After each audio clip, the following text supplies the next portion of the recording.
주보를 참고하실 때 여러분 앞에 귀의 소식 전하겠습니다. 우리 교회를 방문하신 모든 분들 주님의 이름으로 환영합니다. 등록 원하신 분 말씀하시면 저희가 친절하게 도와드리겠습니다. 말씀과 함께 철로 역정 계속 진행하고 있고요. 이제 2022년에 새롭게 계속 이어서 말씀과 함께 역사서 2부터 시가서까지 교재가 나왔습니다. 13일부터 시작되는데요. 신청하신 분들 찾아가 주시고 그때 신청하지 못하셨더라도 함께 매일 묵상하면서 말씀을 읽어나길 원하시는 분들은 1층에 가셔서 사인하고 가져가시면 되겠습니다. 적극적으로 함께 매일매일 말씀을 읽어나간 은혜가 있으면 좋겠습니다. 코로나 관련해서 다시 한번 안내 드립니다. 어른 예배는 이전처럼 동일하게 현장 예배와 온라인 예배를 병행해서 드리고, 교회 학교는 선제적으로 저희가 온라인 예배를 드립니다. 최근에 우리 처인구 일대, 특히 둔전 일대 어린이집과 초등학교에서 확진한 아이들이 많이 발생했다는 이야기가 있어서 우리 아이들을 더 지켜주기 위하는 마음으로 1월 16일까지는 온라인 예배를 드리기로 했습니다.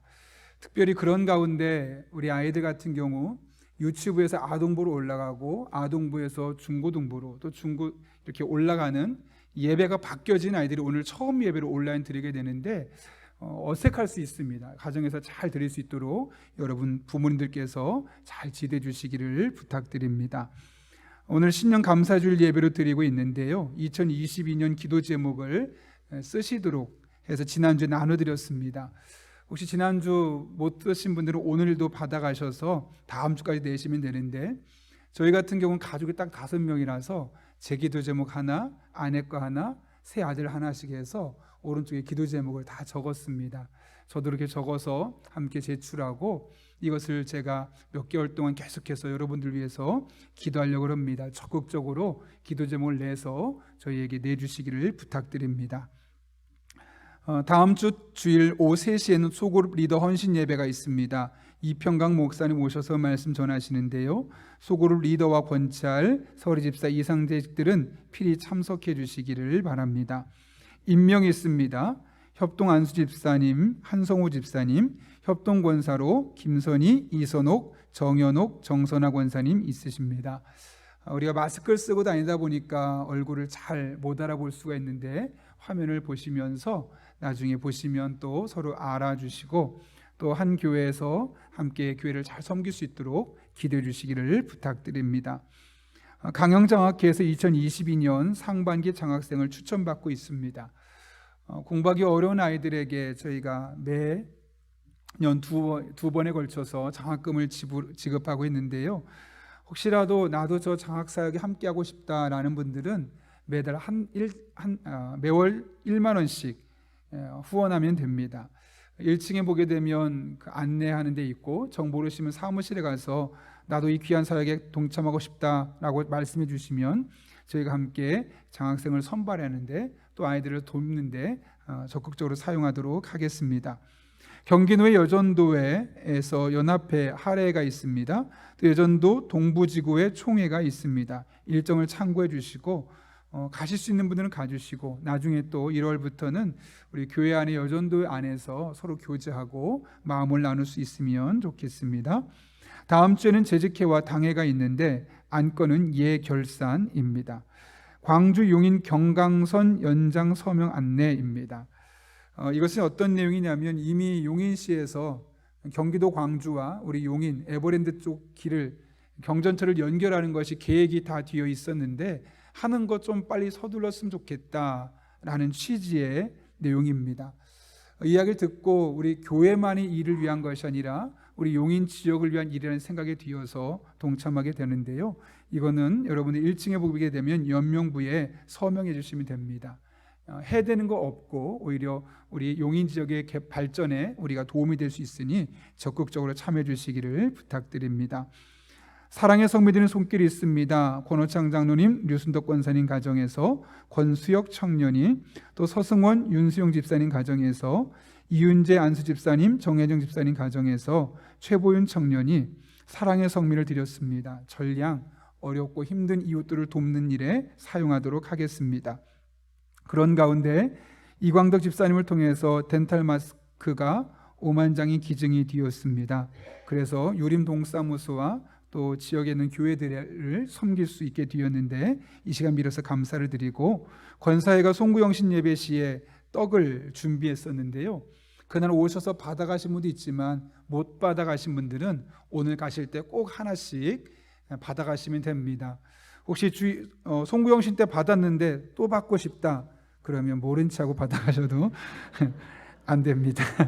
예, 감사합니다. 교우 소식이 있습니다. 윤매 집사님 개원하셨고요, 고선혜 권사님 개업하셨고요, 권수혁 청년 개국했습니다. 참 어떻게 용어도 다 다르게 됐을지 감사한 것 같습니다. 각각의 분들이 이곳에서 선한 영향력을 끼치고 또 운영하는 사무실과 또 모든 공간들이 잘 진행될 수 있도록 기도해 주시기를 부탁드립니다. 더 자세한 광고는 우리 주보를 참고해 주시고요, 제가 기도하고 하나님 말씀 나누겠습니다. 거룩하신 아버지 하나님, 오늘도 우리를 불러주셔서 2022년 첫 주일 예배를 하나님 앞에 드릴 수 있도록 인도하신 은혜 진심으로 감사를 드립니다. 예배 드리고 싶어도 예배 드릴 수 없는 사람들이 너무나 많은데 우리는 예배 드릴 수 있음이 얼마나 감사한지, 오늘 하나님의 말씀을 들을 때 이 말씀, 내게 주신 말씀으로 들려지게 하시고, 이 말씀 붙들고 한 주간을 살아갈 때 우리가 하나님의 은혜와 복을 받게 하시고 주변에도 놀라운 은혜가 임하게 하여 주옵소서. 예수님의 이름으로 기도하옵나이다. 아멘. 우리 한번 앞뒤 좌우에 있는 분에게 이렇게 인사하고 축복하겠습니다. 올 한 해 기대가 됩니다. 이렇게 하고 옆에 사람을 축복합니다.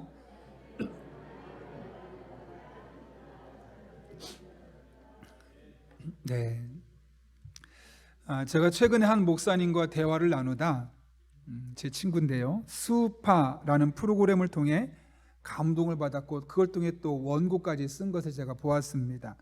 스우파, 스트릿 댄스 우먼 파이터라는 제목의 프로그램인데요, 전문적으로 댄스, 이 춤을 추는 여성분들이 나와서 그 크루로, 이 그룹으로 되어서 서로 대결을 하고 그렇게 최후의 1인을 뽑는 그런 경연 프로그램입니다. 도대체 저 친구가 어떤 면에 그렇게 감동을 받았는지 궁금해서 보려고 했더니 이미 끝났습니다. 그리고 나서 요즘엔 오히려 스걸파라는 비슷한 프로그램을 진행하고 있었습니다. 스걸파는 스트릿 댄스 걸 파이터의 약자인데, 내가 크면 전문적인 댄서가 되고 싶다라고 생각하는 여고생 아이들이 팀으로 이루어서 서로 대결하고 결국 우승자를 뽑는 대회였습니다. 그 중에 제가 보았던 영상은 한 15분짜리 되는 영상인데요, 그 영상은 어떤 내용이냐면 두 팀이 서로 자신들의 안무를 만들고 상대방이 그 춤을 추게 만드는 겁니다. 그래서 이제 잘 춘 팀은 위로 올라가게 되고 잘 못 춘 팀은 떨어지게 되고, 그렇게 토너먼트 형식으로 진행하는 것이었는데요, 여러분 아무래도 상대방과 내가 토너먼트에서 한 팀이 올라가야 된다면 내가 잘 추고 상대방이 못 춰야 되지 않겠습니까?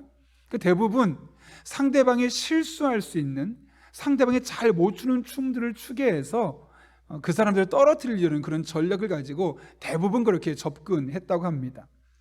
그런데 제가 브레이크 앰비션이라는 팀을 보면서 좀 마음에 감동이 있었는데요, 왜냐하면 이 팀은 상대방이 실수하게 하고 상대방을 못하게 해서 하기보다는 상대방이 잘하면서 나도 잘하면서 서로 최선의 시너지를 이끌어내서 좋은 실력을 갖고 있는 팀이 결국 올라갈 수 있도록 하는 동작을 준비했기 때문에 그렇습니다.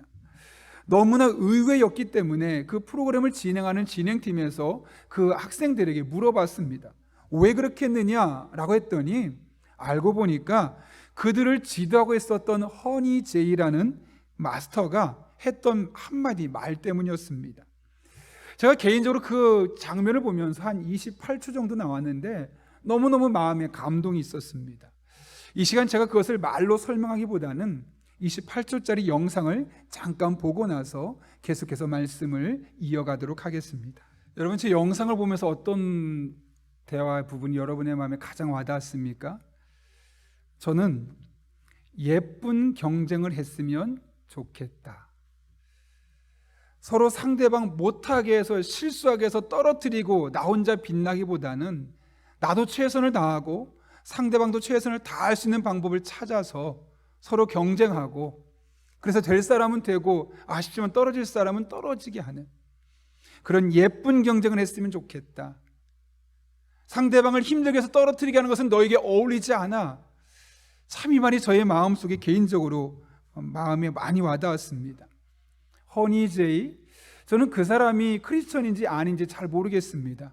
아무리 찾아봐도 크리스천이란 말이 없는 것으로 보아서 크리스천은 아닌 것으로 보는데, 적어도 그녀가 보여주었던 그 선한 영향력 하나만큼은 어느 누구보다 컸다고 생각합니다. 당장 그 경연 프로그램에 참여했던 그 아이들이 그 이야기를 듣고 그들의 마음속에 얼마나 큰 영향을 받았겠습니까? 뿐만 아니라 실시간으로 그 TV를 본 사람들, 또 혹은 저처럼 유튜브를 통해서 잠깐 보았던 사람들이 그것을 보고 마음에 잔잔한 감동과 영향을 받지 않았겠습니까? 그것뿐만 아니라 저 같은 경우 당장 그 영상을 보고 나서 감동받아서 여러분에게 이렇게 영상을 보여주는 것, 아마 여러분 중에 누군가는 그것을 마음에 담고 집에 가서 누군가 만나고 나서 너희는 선한 경쟁을 했으면 좋겠다, 혹은 자녀들에게 너희는 다른 사람을 무너뜨리고 밟고 올라가는 사람이 아니라 함께 선하게 경쟁해서 승리했으면 좋겠다 라고 말하는 사람들이 이 자리에 있지 않겠습니까? 비록 한 사람이었지만 그 한 사람의 말과 행동이 갖고 있는 파급력이 얼마나 큰지를 우리가 볼 수 있는 것이죠. 저는 이 부분을 보면서 기독교가 갖고 있는 가능성을 엿보았습니다. 오늘날 기독교가 얼마나 많은 사회적인 지탄을 받고 있습니까? 오죽하면 우리가 그리스도인임에도 불구하고 밖에 나가서 그리스도인의 사실을 공공연하게 감추고 다닐 정도로 그리스도인이람이 예전에는 자랑스러운 이름이었는데 요즘은 수치스러운 이름이 되어버렸습니다. 그래서 많은 분들이 자신의 정체성을 숨기고 살아가지요. 그런데 여러분, 그럴 필요가 없습니다. 아직 많은 사람들이 기독교에 대해서 반감을 가지고 있다 할지라도 상관없습니다. 내가 그곳에서 선한 영향력을 끼치면 되는 겁니다. 내가 그곳에서 예쁜 경쟁을 하고 내가 그곳에서 선한 말과 아름다운 행동을 해서 크리스천으로서 아름다운 영향력을 끼치면 되는 겁니다. 그러면 많은 사람이 아니라 단 한 사람이라 할지라도 나로 하여금 영향받은 그 사람이 또 다른 사람에게 이런 선한 영향력이 펼쳐지게 된다면, 비록 지금은 기독교가 지탄을 받을지언정 머지않은 시점에 우리로 말미암아 기독교는 괜찮은 종교였노라고, 나도 기독교로 돌아가고 싶노라고, 당신 때문에 예수 믿고 싶다고 하는 고백들이 곧 나오지 않겠습니까? 그런 의미에서 우리 그리스도인들이 예쁜 경쟁, 선한 경쟁 하면서 내가 은혜를 받고 내가 복을 받을 뿐만 아니라 세상을 그렇게 섬겨간다면 이 세상은 정말 아름다운 세상으로 바뀌어갈 것이라 믿습니다. 우리가 이런 관점을 유지하며 오늘 말씀을 함께 살펴보려고 합니다. 화면을 보면 제가 지난 송구영신 때 말씀드렸던 것처럼 오늘 본문은 크게 두 개의 명령으로 되어 있습니다. 첫 번째 명령은 1절인데 내가 너에게 보여줄 땅으로 가라 라는 명령이고, 두 번째 명령은 우리가 본 2절 말씀 너는 복이 될지라, 이렇게 두 개의 명령으로 이 본문이 구성되어 있습니다. 너는 복이 될지라, 사실 우리는 그동안 이 본문을, 이 말씀을 약속으로 받아들였고, 하나님이 나를 복 주시는구나, 축복해 주세요, 축복해 주세요, 이렇게 기도했던 것이 대부분일 겁니다. 그런데 히브리어 원문을 보게 되면 이 말씀은 약속의 말씀이라기보다는 명령하는 말씀입니다. 그러므로 복을 달라고 구할 것이 아니라 다른 사람에게 복이 되는 것, 복된 존재가 되는 것, 이것이 바로 오늘 본문이 우리에게 의도하고 있는 바라는 것이죠. 3절을 보면 보다 구체적으로 어떤 사람들에게까지 복이 되어야 하는지를 말씀하는데요, 이렇게 기록되어 있습니다. 땅의 모든 족속이 너로 말미암아 복을 얻을 것이라. 여러분, 땅의 모든 족속이 나로 말미암아 복을 받는다. 뭔가 기대가 되고 설레긴 하지만 쉽지 않은 일입니다. 왜냐하면 나를 좋아하는 사람에게 내가 얼마든지 축복이 될 수 있습니다. 나도 잘해줄 수 있죠. 그런데 나를 미워하는 사람에게 내가 어떻게 그 사람에게 복으로서 다가갈 수가 있겠습니까? 나아가 나에게 유익이 되는 사람, 나를 즐겁게 하는 사람이라면 내가 얼마든지 그 사람에게 축복의 존재로서, 복된 존재로서 다가서고 교제할 수 있겠지만, 나를 손해보게 하려고 하고 나를 힘들게 하는 사람에게 누가 다가서서 복된 존재로서 역할을 감당하고 싶겠습니까? 결코 쉽지 않은 일이죠. 근데 하나님 뭐라고 말씀하십니까? 그 사람들이 나를 좋아하든 좋아하지 않든, 그 사람들이 나에게 유익한 사람이든 손해를 끼치려 하는 사람이든 그거 상관없이 모든 사람에게 복이 되어라, 복된 존재가 되어라 라고 말씀하고 있는 것이죠. 그것이 바로 하나님께서 아브라함을 부르신 목적이고, 그것이 바로 이 세상에 우리를 하나님의 자녀로 부르신 이유입니다. 그렇다면 우리는 세상 속에서 모든 사람들에게 복된 존재가 되어야 합니다. 왜냐하면 명령이기 때문에요. 관건은 어떻게입니다. 어떻게 하라는 걸까요? 어떻게 우리가 세상 모든 사람들에게 복된 존재가 될 수 있을까요? 그것은 우리를 향한 하나님의 축복이 있음을 믿을 때 우리가 다른 사람을 위해서, 아니 모든 사람에게 복을 전하는, 또 복의 사람으로 다가설 수 있습니다. 오늘 본문 2절과 3절 말씀을 보십시오. 이렇게 기록되어 있습니다. 내가 너로 큰 민족을 이루고 내게 복을 주어 내 이름을 창대하게 하리니 너는 복이 될지라. 너를 축복하는 자에게는 내가 복을 내리고 너를 저주하는 자에게는 내가 저주하리니 땅의 모든 족속이 너로 말미암아 복을 얻을 것이라 하신지라. 여기 보게 되면 너는 복이 될지라 말씀하신 하나님께서 아브라함에게 약속하신 세 가지 축복이 있습니다. 첫 번째로는 큰 민족을 이루는 겁니다. 큰 민족을 이룬다는 것은 자녀가 많아진다는 것이고, 그 자녀들이 질적으로도 뛰어난 사람이 된다는 겁니다. 사회적으로, 경제적으로, 문화적으로 뛰어난 사람이 된다는 것, 이것이 바로 큰 민족을 이룬다는 것이죠. 두 번째로 복은 이름을 창대하게 해주신다. 이름을 창대하게 해주신다는 이야기는 좋은 일로 그 사람의 이름이 유명해진다는 것이죠. 그래서 그 사람의 이름을 들으면 누구나 끄떡끄떡 할 만하고 누구나 존경할 만한 그런 사람이 되도록 내가 하겠다라고 말씀하는 겁니다. 세 번째 복은 하나님께서 우리 편이 되어주시는 겁니다. 3절에 너를 축복하는 자에게 내가 복을 내리고 너를 저주하는 자에게 내가 저주하겠다고 하셨습니다. 하나님께서 우리의 편이 되어주시고 마치 나와 한 몸인 것처럼 다른 사람들에게 반응하시겠다라고 말씀하고 있는 것이죠. 그런데 여러분, 이 세 가지 복은요 모두 미완료형으로 되어 있습니다. 미완료는 무슨 말입니까? 끝나지 않았다는 거죠. 완료되지 않았다는 거죠. 이 말은 뭐냐면 계속해서 반복적으로 하시겠다는 겁니다. 다시 말하면 하나님께서 아브라함에게 큰 민족을 이룰 수 있도록, 이름이 유명해질 수 있도록, 하나님께서 보호자가 되신 것을 느낄 수 있도록 계속해서 지속적으로 꾸준히 축복해 주시겠다라고 약속하고 있다는 것이죠. 그런데 사실 이 말씀을 들을 때 아브라함에게서는 이 말씀이 실현 불가능한 말씀처럼 보였습니다. 왜냐하면 이미 75세입니다. 근데 아이가 없는데 문제는 아내가 불임입니다. 그런데 그런 가족이 어떻게 큰 민족을 이룰 수 있었겠습니까? 두 번째로 이름을 창대하게 해주신다고 말씀했는데 아브라함은 지나가는 나그네였습니다. 어떤 전문직을 갖고 있어서 조금만 노력하면 유명해질 사람이 아니라 특별한 직업이 없는 떠돌이 신세였던 사람이 어떻게 유명해진다는 말을 듣고 아멘이라는 말이 나오겠습니까? 불가능합니다라는 말이 나올 수밖에 없었습니다. 마지막 세 번째로 하나님이 편이 되어주시겠다는 것 또한 아브라함에게는 쉽지 않았습니다. 왜냐하면 아브라함의 아버지 데라는 우상을 만들어 팔았습니다. 달을 형상으로 했던 우상을 만들어 팔았던 사람인데, 그 갈대아 우르라는, 오늘날 이라크 지역에 살고 있을 때 하나님이 아브라함에게 나타나셔서 길을 떠나라고 말씀하셨는데, 아브라함이 그 말을 듣고도 따라가지 않았습니다. 아버지를 따라서 겨우겨우 이동하게 되었던 것이죠. 그런데 그런 아브라함에게 내가 너와 함께하고 너의 편이 되어주고 너와 마치 일심동체인 것처럼 반응해 줄게라는 말을 들었을 때 아멘이라는 말이 나올 수 없는 겁니다.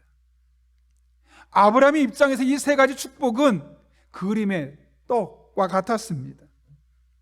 그러나 하나님이 말씀하시면 아브라함이 보기에는 그림의 떡 같은 이 모든 축복들이 가능합니다. 왜요?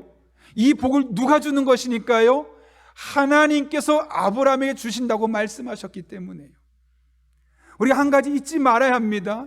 이 아브라함에게 주어진 축복은 아브라함에게 이루어내라고 말씀하신 것이 아닙니다. 아브라함아, 네가 큰 민족을 만들어라. 아브라함아, 열심히 노력해서 네 이름을 창대케 만들어라. 아브라함아, 네 주변에 많은 사람을 두고 너 스스로 지킬 수 있는 사람이 되어라 라고 말씀하지 않으셨습니다. 내가 너에게 복을 주겠다, 하나님께서 분명히 말씀하셨습니다.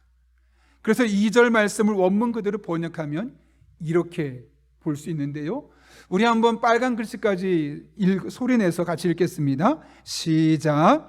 내가 너로 큰 민족을 이루고 내가 내게 복을 주어 내가 내 이름을 창대하게 하리니 너는 복이 될지라. 아멘. 여기 내가 무려 3번에 걸쳐서 하나님께서 복 주시겠다고 말씀하고 있습니다. 이게 무슨 말일까요? 내가 책임지고 복 줄게. 내가 약속한 거 반드시 이루어줄게. 그거 내가 할 일이야. 너 능력이 부족하다고, 너 경험이 부족하다고, 너 전문직 사람이 아니라고, 네 주변에 인맥이 넓지 않다고 그것 때문에 좌절하지 마. 내가 책임지고 복 줄게 라고 하나님이 약속하셨다는 거죠. 그러니 너는 나만 믿고 이제는 다른 사람들한테 복이 되어라. 다른 사람들한테 복된 존재가 되어 살아가라 라고 말씀하고 있는 겁니다. 여러분, 이런 말을 들으면 아멘 나와야 되는데 사실 우리 마음에 아멘이 잘 안 나옵니다. 왜 그럴까요? 하나님, 저도 아직 충분하지 않아요. 하나님, 제 코가 석자입니다. 저희 집 좀 더 넓어야 되고요, 아직 좀 새 차를 타야 될 때가 되었고요, 돈 조금 더 모아놔야지만 자녀들한테 물려줄 수 있고요, 아직 저도 부족한데 지금 누구에게 내가 복이 되라고, 누구에게 찾아가서 복된 존재라가 되라고 말씀하시는 겁니까? 지금 제 코가 석자니까 하나님, 저를 축복해 주세요. 제가 더 잘되게 해주세요. 일반적으로 우리가 이렇게 반응하지 않습니까? 그런데 그런 우리에게 하나님께서 뭐라고 말씀하십니까? 걱정하지 마. 내가 복 줄게. 내가 책임지고 축복할게. 그러니 너도 다른 사람들에게 복이 되어야만 해 라고 명령하고 있는 것이죠. 여러분, 그리스도인은 받은 복으로 세상을 섬기는 사람들이 아닙니다. 오히려 반대로 세상을 섬기면, 복된 존재가 되면 하나님이 계속 그렇게 일할 수 있도록 부족한 것 채워주시고 더 많은 축복을 우리에게 부어주시는 것, 이것이 바로 하나님 나라의 법칙, 영적인 법칙입니다. 이에 대해 예수님도 누가복음 6장 38절에서 이렇게 말씀하지 않으셨습니까? 남에게 주어라. 그리하면 하나님께서 너희에게 주실 것이니 되를 누르고 흔들어서 넘치도록 후하게 되어서 너희 품에 안겨 주실 것이다. 여기 순서가 중요합니다. 어떻게 되어 있습니까? 하나님께서 너에게 주시면 그것 가지고 남에게 주라고 말씀합니까? 그렇지 않죠. 우리의 사고방식은, 우리의 경험은 이게 맞죠. 하나님 뭔가 주셔야지 그거 갖고 섬기죠. 뭐 나한테 축복해 주지 그거 가지고 남에게 복된 사람이 되죠. 이 나라의 법칙, 이 세상 법칙은 그렇습니다. 하나님 나라의 법칙은 다릅니다. 남에게 먼저 주어라. 남에게 복이 되어라. 그러면 하나님께서도 너희에게 그때 주실 것이다. 이게 바로 하나님 나라 법칙입니다.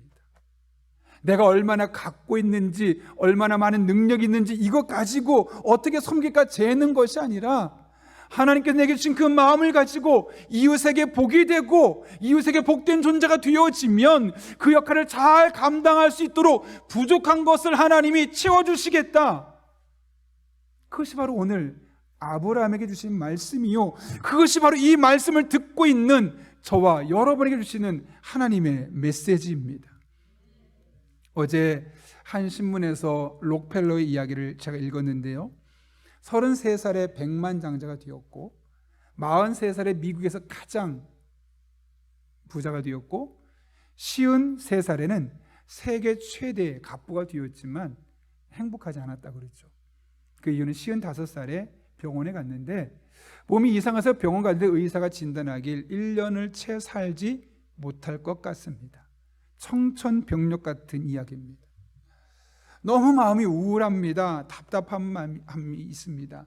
휠체어를 타고 병원으로 들어섰는데 병원 정문에 탁 문장이 하나 써 있는데 이런 문장입니다. 주는 것이 받는 것보다 더 복이 있다. 주는 것이 받는 것보다 더 복이 있다. 얼마나 많이 들었던 말씀이었겠습니까? 그런데 그 글을 보는 순간 록펠러의 마음에 전율이 일어나고 눈물이 나왔다고 합니다. 그러면서 자신도 알 수 없는 어떤 선한 기운이 자신을 감싸는 것처럼 느껴지고 눈을 감고 저 말씀을 곰곰이 생각하는데 갑자기 저 한편에서 시끄러운 소리가 들리는 겁니다. 살펴보니까 한 사람은 병원 관계자고 한 사람은 보호자인데, 보호자는 아이가 너무너무 아파서 병원에 입원이 되는데 돈이 없어서 제발 살려달라고 우리 아이 좀 입원시켜달라고 말하고, 관계자는 돈 없으면 안 됩니다, 많은 돈이 들어가는데 그럴 수 없습니다. 계속 실랑이가 있었던 것이죠. 그 모습을 지켜보던 록펠러가 비서를 부릅니다. 그리고 조용히 가서 내가 돈 줬다는 얘기 하지 말고 그 병원비를 다 지급해 주라고. 그렇게 지급하고 나서 이제 이 아이가 어떻게 되나 록펠러는 계속 지켜봤는데요, 얼마 후에 자신이 은밀히 도왔던 소녀가 기적적으로 회복되었습니다. 그런데 그 모습을 조용히 지켜봤던 록펠러가 얼마나 기뻤는지, 평생 이런 기쁨을 느껴보지 못했던 그가 자서전에 이런 글을 남겼다 그러죠. 저는 이렇게 행복한 삶이 있는지 몰랐습니다. 사실 엄밀히 말하면 그가 갖고 있는 큰 재산의 일부로 잠깐 병원비 내준 건데 그게 뭐가 그렇게 대단한 일이라고 이렇게 행복한 삶이 있는지 몰랐습니까? 라고 말했을까요? 그는 평생 모으는 것, 부자 되는 것, 세계 1등 되는 것, 이게 그의 목적이었습니다. 모으는 것이 그의 삶의 목적이었죠. 그런데 자기가 갖고 있는 큰 재산에 비하면 얼마 안 되는 것을 가지고 그 아이를 위해 치료비를 썼을 때 아이가 회복되고 아이가 좋아하는 모습을 보면서 이런 기쁨과 이런 행복이 있구나, 내가 남에게 이렇게 복이 될 수 있구나, 그런 것을 깨닫게 되었다는 것이죠. 그러면서 그날 이후로 나눔의 삶을 살리라 작정했다는 거죠. 그래서 그동안 자신을 위해 모았던 것들을 이제 하나님과 사람들을 위해서 쓰기 시작하는 겁니다. 놀라운 것은 나누면 나눌수록 부족하고 없어져야 되는데 오히려 하나님께서 더 많이 채워주셨고, 뿐만 아니라 그런 가운데 1년 안에 죽습니다 라는 사형 선고를 받았던 그가 말끔하게 병이 고쳐져서 건강한 몸으로 살 수 있었고, 그렇게 43년을 더 살아서 98세까지 정말 많은 사람들에게 복이 될지라 라는 말씀처럼 복된 존재로서 살아갈 수 있었다는 겁니다. 제 록펠러의 이야기를 준비하면서 우리 성도님들이 이야기를 듣고 어떻게 생각하실까? 목사님, 록펠러와 저는 수준이 달라요. 그 얘기 저에게 마음에 감동이 없어요. 저와 다른 사람 아닌가요? 이런 생각을 하지 않을까 생각해 보았습니다. 그렇죠? 물론 우리는 록펠러와 다릅니다. 그러나 우리가 믿는 하나님과 록펠러가 믿는 하나님은 다르지 않습니다. 아니, 완벽하게 동일합니다. 그러므로 여러분, 우리 또한 록펠러 같은 마음가짐을 가지고 내가 복이 되어야겠다, 세상 여러 어려운 사람들에게 내가 복된 존재 되겠다 라는 마음을 가지고 다가선다면 록펠러에게 역사하신 하나님이 오늘 여러분 한 분 한 분의 삶 가운데 동일하게 역사하여 주실 것입니다. 물론 시대가 다르고 놓여있는 환경이 다르기 때문에 똑같은 방법으로 일하지는 않겠지만 우리가 그 마음으로 늘 복된 존재로서 복이 될지라를 명령으로 삼고 살아간다면 반드시 하나님께서 우리에게 맞는 방법으로 우리에게 복을 더해 주실 것입니다.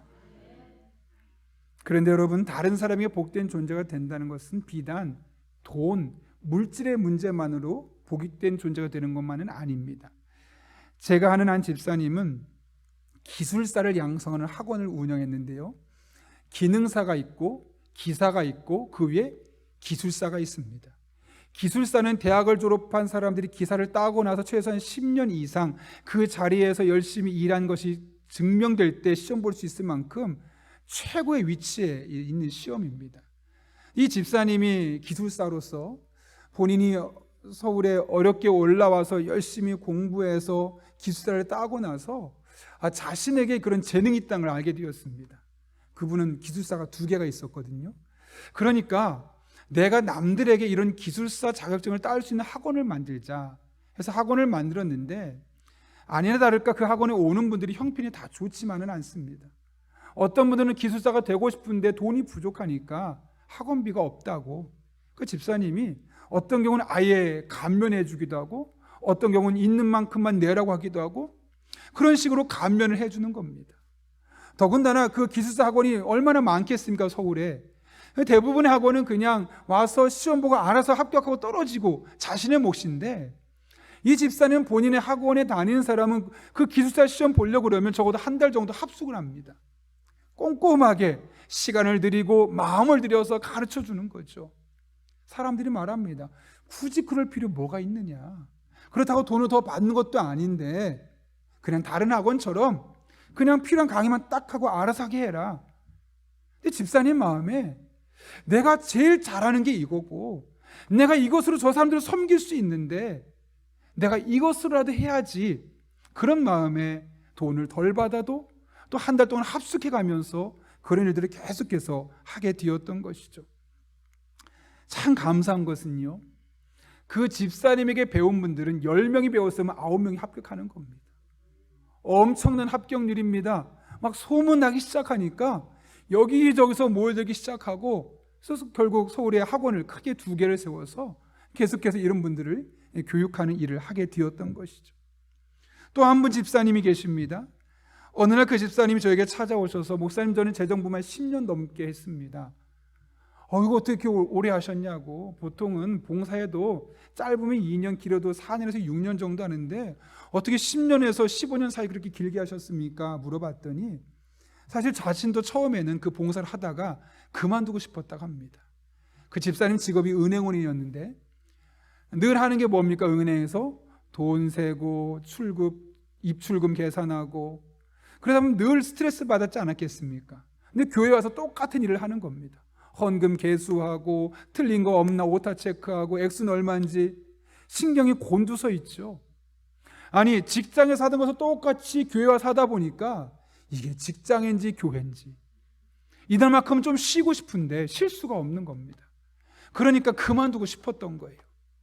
그래서 그만두고 싶었는데 문득 이런 생각이 들더랍니다. 그럼 내가 이거 그만두면 교회에서 다른 사람들에서 뭘 할 수 있을까?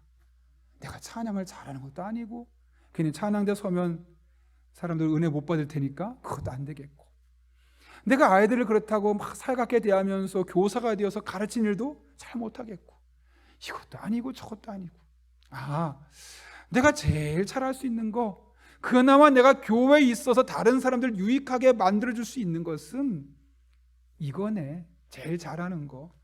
그래서 계속 재정부 있어달라고 부탁하니까 그렇게 6년, 8년, 10년, 15년, 제가 2년 전에 들었는데 거의 20년 재정부에서 계속해서 봉사하고 섬기고 있다는 이야기를 들었습니다.